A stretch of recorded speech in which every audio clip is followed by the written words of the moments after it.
Hi everyone, welcome to Mittapalli Sirisha vlogs. ఈరోజు నేను కద్దుకి ఖీర్ సోరకాయ పాయసం మన హైదరాబాద్ స్పెషల్ రెసిపీ అన్నమాట. ఎలా చేస్తారనేది నేను ఈ వీడియోలో చూపిస్తున్నాను. దానికి కావాల్సింది ఒక సోరకాయ తీసుకొని, మీడియం సైజ్ సోరకాయ తీసుకొని దానిపైన పొట్టు తీసేసుకొని ఇలా నేను చూపించిన విధంగా తురుముకోవాలి. మధ్యలో ఉన్న గింజలు తీసేసేయాలి. తీసేసి ఒక స్టవ్ పైన గిన్నె పెట్టుకొని ఈ తురుమును అందులో వేసుకొని ఇప్పుడు ఇందులో half tea glass of water పోసుకొని ఉడకబెట్టుకోవాలి. నేను ఇది చేస్తున్నప్పుడే నేను 1 టీ గ్లాస్ ఆఫ్ సాబ్దానా నీళ్ళలో నానబెట్టుకున్నాను.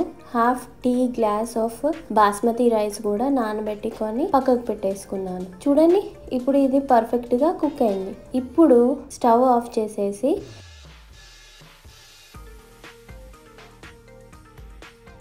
ఒక గిన్నెలో 1 లీటర్ పాలు పోసుకోవాలి.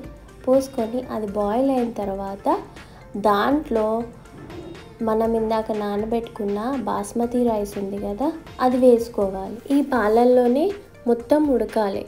ఒక 80% ఉడికిన తర్వాత దాంట్లో సాబ్దానా కూడా వేసుకొని ఉడకబెట్టుకోవాలి. నేను ఇది రైస్ ఉడుకుతున్నప్పుడు పైన ఇట్లా మీగడలాగా వస్తుంది కదా, అది తీసి పక్కకు పెట్టేసుకుంటున్నాను. దాన్ని మలై అంటారు. మనం పాయసం తింటున్నప్పుడు ఈ మలై వేసుకొని తింటే చాలా టేస్టీగా ఉంటుంది. అందుకని నేను తీసి పక్కకు పెడుతున్నాను. ఇప్పుడు రైస్ కుక్ అయిపోయింది.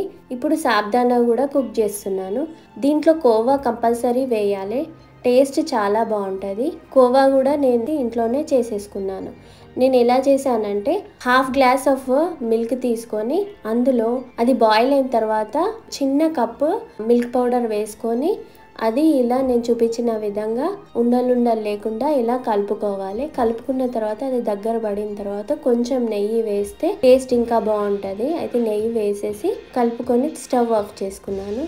ఇప్పుడు కుక్ చేసుకున్న కోవా కూడా వేసి అందులో కలిపేసుకున్న తర్వాత మనం ఇందాక కుక్ చేసుకున్నాం కదా సోరకాయని, అది కూడా వేసేసుకొని ఒక 2 నిమిషాలు కుక్ అయిన తర్వాత దానికి సరిపడా షుగర్ వేసుకోవాలి. షుగర్ ఎక్కువ కావాలి అనుకుంటే ఎక్కువ వేసుకోవచ్చు, తక్కువ కావాలంటే తక్కువ వేసుకోవచ్చు. అది ఎవరిష్టం వాళ్ళది. నేను మామూలుగా మీడియంగా వేసాను అనమాట. మీడియం కప్పు వేసాను అనమాట. ఇప్పుడు 7-8 ఇలాచీ కూడా పౌడర్ చేసుకొని ఆ పౌడర్ని వేసుకొని ఒక్కసారి కలుపుకొని దాంట్లో ఒకటి ఇంగ్రీడియంట్ వేయలేదు, ఏంటిది డ్రై ఫ్రూట్స్.